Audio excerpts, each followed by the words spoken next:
اگر تیسری مرتبہ میں سلام کروں جواب نہ آئے تو میں سمجھ لوں گا کہ یہ کسی بزرگ کا مزار نہیں ہے، غریب نواز کا روضہ اقدس کہیں اور ہے۔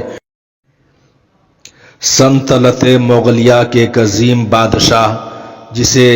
دنیا حضرت اورنگزیب عالمگیر کے نام سے جانتی اور پہچانتی ہے، ان کا عقیدہ اہل سنت والا تھا، شریعت پر عمل کرتے اور معرفت کو ماننے والے تھے۔ وہ بادشاہت کے ساتھ ساتھ علم و دانشوری میں بھی مہارت حاصل رکھتے تھے۔ ان کا جو عقیدہ تھا وہ عقیدے کے مطابق ایک مرتبہ دل میں خیال آیا کہ جو اللہ کے ولی ہوتے ہیں، جو عارف باللہ ہوتے ہیں، جو اللہ تبارک و تعالیٰ کا قرب حاصل کیا ہوا ہوتے ہیں، وہ ہمیشہ زندہ ہوتے ہیں۔ جب ان کا انتقال ہو جاتا ہے اور وہ قبر میں جاتے ہیں تو بھی وہ زندہ ہوتے ہیں۔ بظاہر انہیں لوگ دیکھ نہیں سکتے مگر وہ اپنی دنیا میں باحیات ہوتے ہیں، اور اللہ تبارک و تعالیٰ کا قرب حاصل کرنے کے لیے انتقال ہونے کے بعد بھی وہ اللہ تبارک و تعالیٰ کی عبادت کیا کرتے ہیں۔ تو یہ دل میں خیال رکھ کر کے دہلی کی سرزمین سے نکلے اور راستے میں مزارات اولیاء اللہ پر پہنچتے اور جا کر کے سلام کرتے۔ جس قبر انور سے سلام کا جواب نہیں آتا انہیں مسمار کر دیتے، توڑ دیتے۔ راستے بھر میں وہاں سے جس بارگاہ میں پہنچے، جس اولیاء اللہ کے مزار پر پہنچے، اسے مصنوعی سمجھ کر کے، بناوٹی سمجھ کر کے توڑ ڈالتے، جہاں سے سلام کا جواب نہیں ملتا۔ حضرت اورنگزیب عالمگیر جب بارگاہ غریب نواز میں پہنچے تو حضور خواجہ غریب نواز کے ولایت سے وہ واقف تھے، وہ جانتے تھے یہ اللہ کے سچے ولی ہیں اور اللہ کا قرب حاصل کیا ہوا بزرگ ہے، عظیم بزرگ ہیں۔ انہی کے فیض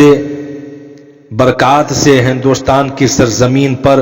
مسلمان آباد ہوئے اور اسلام کے پرچم بلند ہوئے، اور اللہ تبارک و تعالیٰ نے ہندوستان کے کونے کونے پر مسلمانوں کو آباد کیا،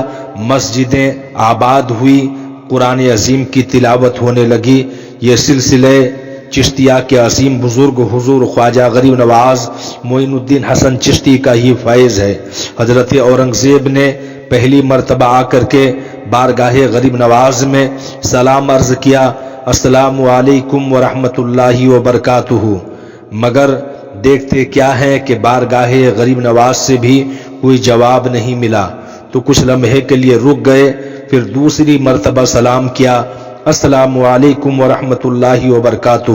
جب دوسری مرتبہ سلام کیا پھر جواب نہ ملا تو کچھ لمحے کے لیے رک گئے اور دل میں خیال کیا اگر تیسری مرتبہ میں سلام کروں جواب نہ آئے تو میں سمجھ لوں گا کہ یہ کسی بزرگ کا مزار نہیں ہے، غریب نواز کا روضہ اقدس کہیں اور ہے۔ تو تیسری مرتبہ جیسے ہی سلام کیا، السلام علیکم ورحمۃ اللہ وبرکاتہ، تو قبر انور سے آواز آئی، وعلیکم السلام ورحمۃ اللہ وبرکاتہ۔ جب آواز آئی تو دل میں سکون حاصل ہوا، اور سکون قلبی حاصل ہو جانے کے بعد حضور غریب نواز نے فرمایا، حجتی حجت الاسلام، ہر چیز کی تمہیں دلیل چاہیے، جب تک تمہیں دلیل نہیں مل جاتی تب تک تم کسی بات کو مانتے نہیں ہو، اسی وجہ سے تم حجتی ہو۔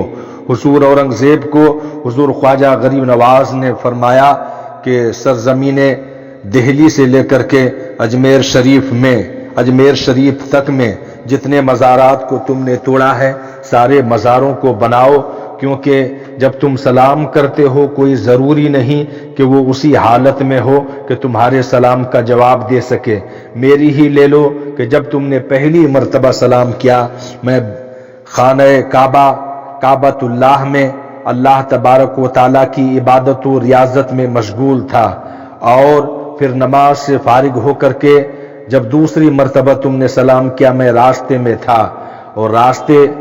کا سفر طے کرتے ہوئے میں جیسے ہی اجمیر شریف پہنچا تم نے تیسری مرتبہ سلام کیا اور میں پہنچتے ہی تمہارے سلام کا جواب دیا۔ اس منظر کو دیکھ کر کے اورنگزیب عالمگیر بادشاہ کے سمجھ میں آ گئی کہ اللہ کے ولی اپنے قبر انور میں زندہ ہوتے ہیں، جب ان کو سلام کرو تو وہ جواب بھی دیتے ہیں، مگر ہماری کانوں میں وہ وسعت، وہ طاقت نہیں ہے کہ ہم سن سکیں۔ اس لیے اللہ کے ولی زندہ ہوتے ہیں، زندہ تھے اور ہمیشہ ہمیش زندہ رہیں گے، کیونکہ اللہ تبارک و تعالیٰ نے اپنی رحیمی کریمی کے ذریعے اپنے بندگان خدا کو، اپنے مقبول بندے کو وہ وسعت و طاقت دی ہے کہ وہ ہمیشہ ہمیش جس طریقے سے زندگی میں وہ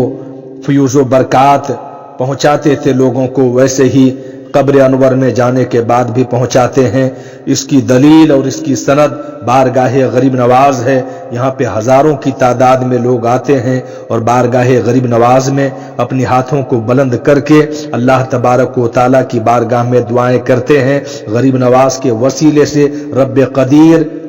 ان تمام لوگوں کی دعائیں قبول فرماتا ہے، اور جو بھی دعائیں لے کر کے آتے ہیں ان کی دعائیں قبول ہوتی ہے، اور اس بارگاہ سے کوئی خالی نہیں جاتا۔